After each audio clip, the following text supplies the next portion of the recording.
大家喺網上成日見到中山啲樓盤四圍都喺度跌緊價，咁中山從疫情開始到依家究竟跌咗幾多呢？今日我哋一條視頻全部同大家整理出嚟嚇，呢10個樓盤呢，最少嗰個都跌咗50%幾，多嘅呢直接跌咗70%，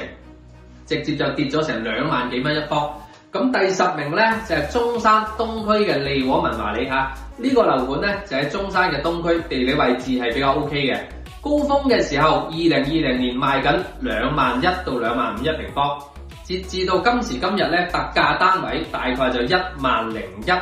一平方，直接有交易啦嚇，直接跌咗50幾，將近60%啊！如果早期買咗嗰啲100平方嘅單位咧，依家直接就跌咗110萬到160萬之間。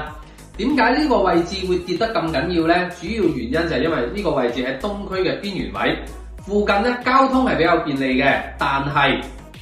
隔離就係南外環嚇，噪音非常之大，加上咧個位置樓下基本上係冇咩商業配套嘅，而且產品競爭力係比較差，啲戶型咧係比較差嘅，基本上喺市面上冇太大嘅競爭力，所以導致疫情一開始之後直接直線下降嚇，依家1萬0幾就有交易啦。咁然之後第9名咧就係南區嘅碧桂園鳳凰城嚇。咁大家都知道啦，碧桂園咧依家就爆緊雷嘅啦，基本上喺 ICU 搶救緊。咁2020年咧呢個樓盤高峰嘅時候賣緊1萬4一平方，截止到今時今日直接去到5900蚊一平方，直接跌咗57.7%幾啊！如果買100平方嗰啲單位，直接70-80萬就唔見晒直接抌晒落鹹水海。早期咧打住就係養老環境好，空氣好，咁依家咧。呢啲邊緣位置，因為佢喺市區嘅邊緣位講就係市區，但係其實咧就係同中山嘅板湖鎮係交界嘅啦，樓下就冇任何嘅商業配套嘅，而且後面就係山環境就係靚啦，但係你又出去買個餸都要成10幾20分鐘揸車嘅。咁依家咧疫情一開始之後咧，呢啲咁嘅邊緣位，樓下商業配套比較差嘅，咁跌價跌得都係比較嚴重嘅。咁第8咧。就係西區嘅，又係市區方直彩虹公館。咁呢個樓盤咧，2020年嗰陣時高峰賣緊1萬4、1萬5一平方嘅，依家咧二手成交價大概就係6000蚊左右一平方如果早期買嗰啲100零方嘅，又係70-80萬又唔見嘅啦。而且呢個咁嘅發展商咧，早期好多嗰啲買咗呢度嘅朋友可能收樓都成問題，因為呢個發展商早期資金鏈係斷咗嘅，依家應該都仲有好多官司喺度打緊。早期買嘅咧就係裝修嘅，咁實際到交付嗰陣時候咧，基本上發展商係冇錢裝修嘅啦，所以後期出到咩辦法去解決咧？直接就係送個車位去抵嗰個裝修款，相當於就係無批交付啦。所以依家咧基本上都喺度打緊官司嘅。第7名咧就係火炬嘅金色年華又係火炬嘅高端樓盤。早期咧就話2區交匯享受東區同埋火炬區嘅配套。高峰嘅時候去到1萬9，差唔多2萬蚊一平方。咁截止到依家咧，啲二手放出嚟咧，大概就8500蚊，大裝修有交易早期嗰啲投資客又係俾人割到成頸血啦，因為呢個位置咧佢係火炬同埋東區靠緊個博愛路位置。早期咧又係打住個深中同城直接喺深中通道落嚟，上去博愛路就到呢度啦。所以早期都好多嗰啲北方同埋香港嘅朋友都買咗呢度嘅。咁但係因為呢個位置咧屬於火炬區，但係咧又唔係火炬嘅中心位置，所以樓下基本上係冇商業配套嘅。又話同東區交界，但係又唔係東區，所以呢個地理位置又比較尷尬啦。加上大部分都係投資嘅，所以二手個交易咧成交周期係比較長，而且個價錢競爭係比較大嘅，導致疫情之後跌價非常之嚴重第6咧就係南朗嘅錦繡海灣城。呢個樓盤咧應該好多香港朋友都知道嘅，因為喺中山熱度一直都比較高，出咗名嘅，專門收割投資客因為主打咧就係深中橋樓堡，然之後有溫泉有海景早期20年嗰陣時候高峰期去到2萬蚊一平方，咁依家二手掛盤價咧大概就7000幾到8000幾之間，一手咧大概就9000幾到1萬左右。但係呢個咧基本上就掛盤價二手嘅成交價應該比大家想象中嘅要低好多，因為呢個樓盤咧依家目前賣緊嘅二手樓係超過1200幾套嘅，係全中山掛盤量最大嘅一個樓盤。所以呢啲咁嘅位置咧，二手基本上係冇咩流通性好講嘅，而且呢個樓盤咧往後仲可以開發成10幾20年，所以呢度嘅二手樓應該比全中山啲二手樓到時仲會多所以諗住要執平嘢嘅一定要睇清楚唔好因為平就買啦。第5咧就係中山三角嘅雅居樂迪欣湖啦，呢個樓盤咧又係一個典型嘅遠郊文旅盤專門收過啲投資客同埋香港客嘅。早期20年嗰陣時候高峰去到13000一平方，咁截止到依家咧直接係4999一平方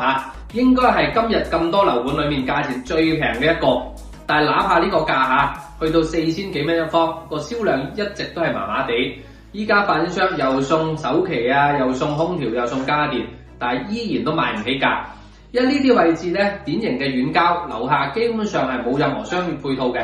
而且香港人買咗呢度咧後期翻香港都比較麻煩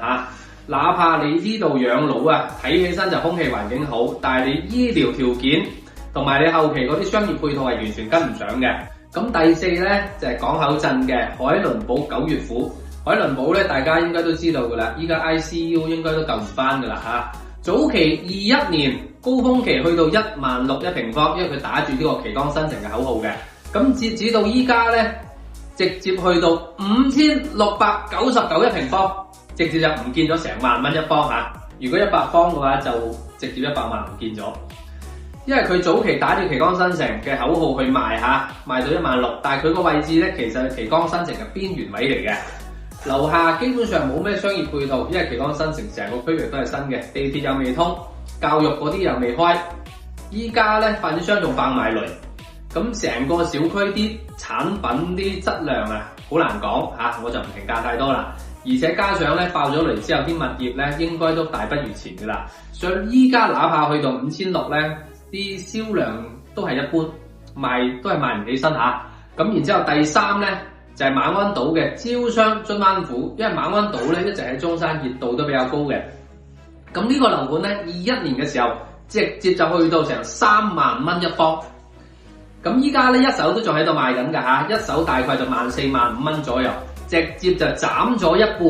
，3萬變咗15000如果早期有300萬放喺呢度嘅，依家直接就剩翻150萬啦。而且依家馬鞍島嘅二手樓流通率咧係比較低嘅，二手係比較難賣嘅因為隔離嗰啲雅居樂基本上9字頭都有交易。所以呢度咧早期又係打住深中同城、深中橋頭堡呢啲口號去賣，但係依家咧成個深中通道通咗之後咧，成個紅利就退咗落嚟啦。基本上你可以睇到嘅，依家馬鞍島啲商業配套咧，起碼都仲要10年8年先可以慢慢咁樣完善起身。依家基本上投資客咧慢慢就理性啦，所以呢度啲二手流通率咧應該會比較低所以大家如果諗住依家抄底嘅，諗清楚先入手咁第2就係火炬開發區嘅海欣雲頂，呢個樓盤咧又係雅居樂嘅，早期咧去到25000、26000一平方嘅典型嘅中山豪宅樓盤因為隔離就係三鑫嘅一個私立學校，喺中山教育咧係數一數二嘅。之前價錢咧都算相對比較穩定但係咧截止到舊年最後一期直接係7500蚊一方，大精裝修，任揀唔分樓層咁點解會咁平咧？第一，因為佢係最後一期啦，依家賣完嗱一聲收尾啦，加上佢呢一期咧就近高速公路，噪音係比較大，加上咧主要都係因為雅居樂資金問題所以依家基本上都喺度清晒貨噶啦，基本上都冇咩貨喺度賣嘅。咁早期嘅豪宅樓盤依家都係7000幾，所以如果早期嗰啲買咗呢個樓盤嗰啲人依家真係喊到冇眼淚，直接唔見咗成10000幾蚊一方。第1名今日嘅冠軍樓盤，真正嘅跳水冠軍就係馬鞍島嘅萬科西灣匯。呢個樓盤咧應該上咗好幾次中山啲新聞噶啦，早期直接去到36000一平方。咁依家啲二手掛盤價咧，大概就11000、12000到13000、14000都有但係成交價咧基本上就11000、12000左右，直接唔見咗成2萬幾蚊一方。早期嗰啲香港深圳嗰啲投資客，依家真係俾人割到成頸血啦，2萬幾蚊一方，直接就唔見咗。因為早期又係打住呢個深中同城呢個深中嘅第一集，然之後隔離就前海，隔離賣10幾20萬，呢度3萬幾好平啫，係咪？但係真正深中通道開通咗之後咧，所謂嘅深中同城，咁你呢啲成本就避免唔到啦。因為你一個來回揸車嘅話，你起碼成100幾蚊嘅高速費，咁你一個月如果高頻咁樣來往，一個月嘅交通成本都成2、3千蚊。我如果俾多啲，我喺深圳都可以租到屋住啦。所以慢慢回歸到現實，加上咧馬灣島上面嘅商業配套係比較差嘅，哪怕你未來再過多5、6年咧，啲配套依然未達到非常完善嘅階段嚇。所以早期嗰啲投資客依家基本上真係喊都冇眼淚啦。咁呢10個樓盤咧，我將佢分為3類嚇。但凡係香港朋友諗住過嚟中山買樓嘅，見到呢3個類型嘅樓盤，一定要諗清楚先落手嚇。第一就係遠郊型嘅樓盤，好似雅居樂嘅迪欣湖咁樣，典型嘅遠郊民旅盤，